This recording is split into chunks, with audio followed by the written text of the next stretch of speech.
11 charts. Here is the story they tell together. 71% of Americans don't want an AI data center near their home. 82 cents of every AI coding dollar never reaches the product.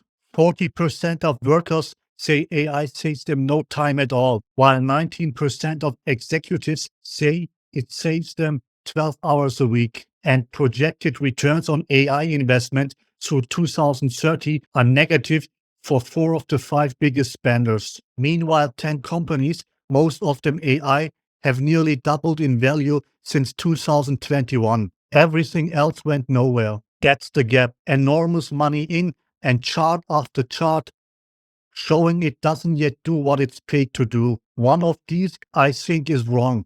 Let's go. 2 lines.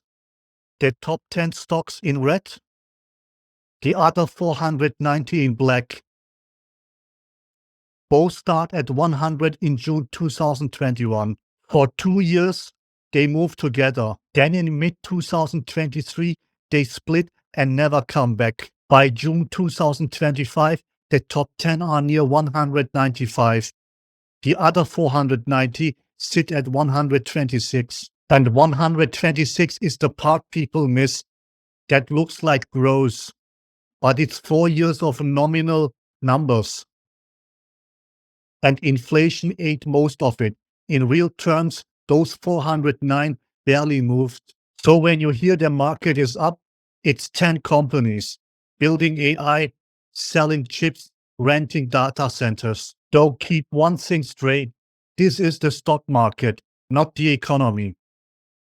Chart 2 is the one I'd stare at longest. 22 job categories. Blue is what AI could theoretically do. Red is what it's actually doing. Blue fills most of the circle. Red huddles near the center. From Anthropic's labor market report in March, computer and math work, 94% theoretical, 36% observed. Office and admin, 90 and 34. Business and finance, 94% and 28%. 50 to 65 points of gap, category after category. So the model could technically touch almost everything a coder or an accountant does. In reality, it's touching about a third. 2 readings fit. Either it can't do the rest or nobody's deployed it there yet. Anthropic reads it the second way. Either way, carry that number. Not AI is doing your job, about a third of what it could. Chart 3 follows $1 of AI spending on code. 44 cents goes to fixing bugs the AI generated. 27 to rewriting its code. 11 lost to review friction. 18 cents reaches the shipped product. 18 out of 100. And this isn't a survey. It's measured off real repositories. Over 1 million pull requests, tracked by a platform called Intelligence. And here is the thing. The pitch for AI coding is speed, and the speed is real. The code appears fast. This chart is what happens after. Someone spends 4 times as long making it work, which is why so many teams feel faster while shipping the same amount. Chart 4 is 2 trends side by side. Left, accuracy over time. 15 AI agents released between 2024 and 2026. That line climbs hard, 0.22 a year. Right, reliability, same models, same period. Nearly flat, 0.06. Accuracy is improving almost 4 times faster than reliability. Those are different things. Accuracy is, did it get the right answer? Reliability is, will it do that again and fail predictably when it doesn't? That decides whether you can build on it. Right 90% of the time, predictably is workable. Right 90% of the time, unpredictably isn't. You can't tell which one you're in until it's gone wrong. Chart 5 looks like spilled spaghetti. That's not bad design. That's the finding. Bloomberg mapped the money moving between AI companies, chip makers, and cloud providers. Every arrow is a deal. Follow a few, and they curve back. Microsoft put more than $30 billion into OpenAI. That money bought computing power. OpenAI became a major customer of Microsoft's cloud. The investment returns back as revenue. Same shape again. Amazon put up billions into Anthropic. Google did the same. Anthropic then trains on Amazon Web Services and uses Google's chips. Then Nvidia, selling the chips everyone needs, started investing in the companies buying them. Here is what makes it hard to read. That revenue is real, but part of it is the company's own capital coming back wearing a different name, and no quarterly report splits it out. Bloomberg's phrase is cascading losses. If AI delivers, none of this matters. If it doesn't, these companies lose twice. Chart 6.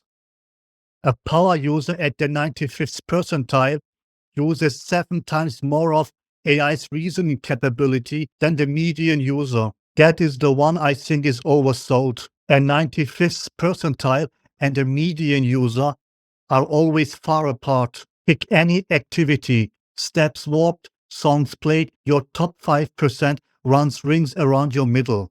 That's not a discovery, it's arithmetic. But there is a real finding underneath. The median paying user isn't a beginner.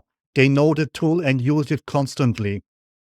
They just don't push further because they don't find it reliable enough. That's not an education problem, which is how it usually gets framed. Gallup asked Americans in March whether they would support an AI data center built in their area. 7% strongly favor, 20% somewhat favor, 23% somewhat oppose, and 48% strongly oppose. 71% against, and 48 of those at the strongest setting available. The same survey asked about nuclear power plants. 53% oppose one locally. So Americans are more comfortable with a reactor down the road than an AI data center. 46% worry a great deal about the environmental impact. That's the constraint people underrate. The build-out has to happen in real towns, where 7 in 10 neighbors are against it. Chart 8 is about us, not the models. Wharton researchers ran about 9,600 trials with 1,372 people.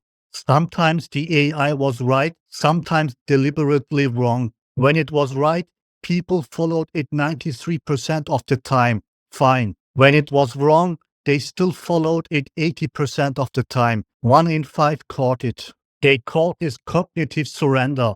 People weren't fooled. They stopped checking. And it compounds.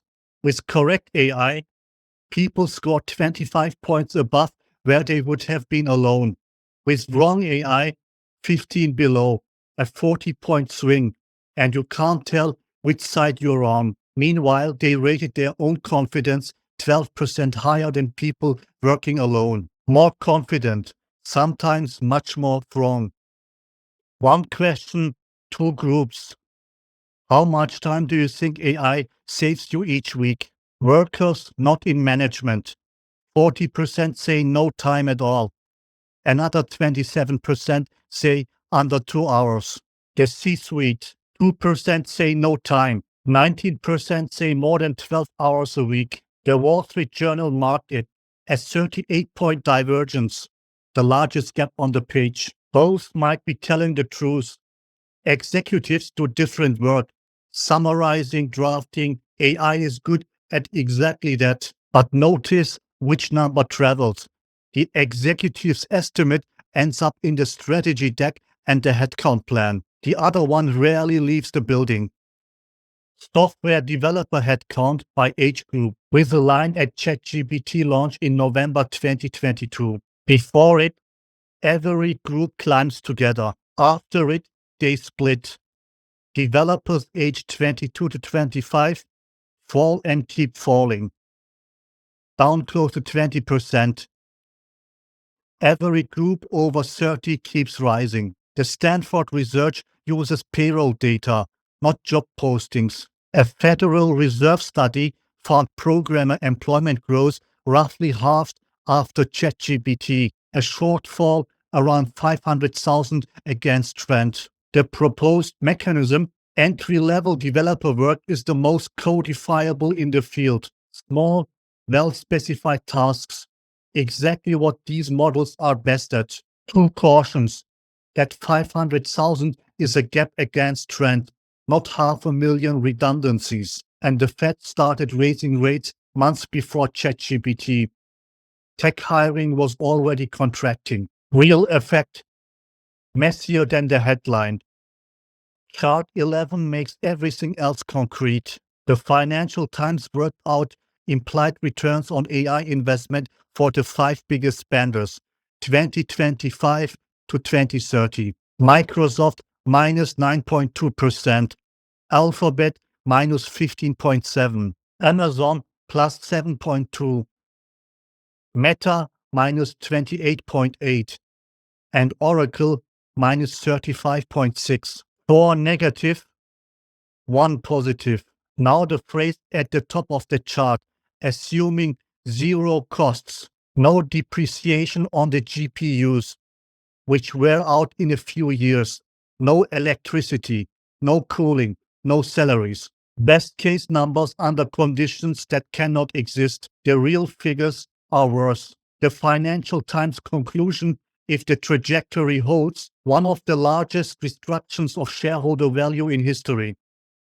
So, what do 11 charts say that one can't? That the money and the machine are moving at different speeds. Chart 1 shows where the money went. Chart 11 shows what it returns. 4 out of 5 negative before the electricity bill. Then what it's buying. AI is doing about a third of the work it could. Most of the coding dollar goes to cleaning up after it. The models are getting smarter much faster than they are getting dependable. And when it is wrong, 4 out of 5 of us don't notice. None of that means AI doesn't work. It clearly works. I use it every day. It means the promise and the delivery are not the same size, and everything on the financial side has been priced as though they are. Which chart surprised you most? Tell me below. Like and comment.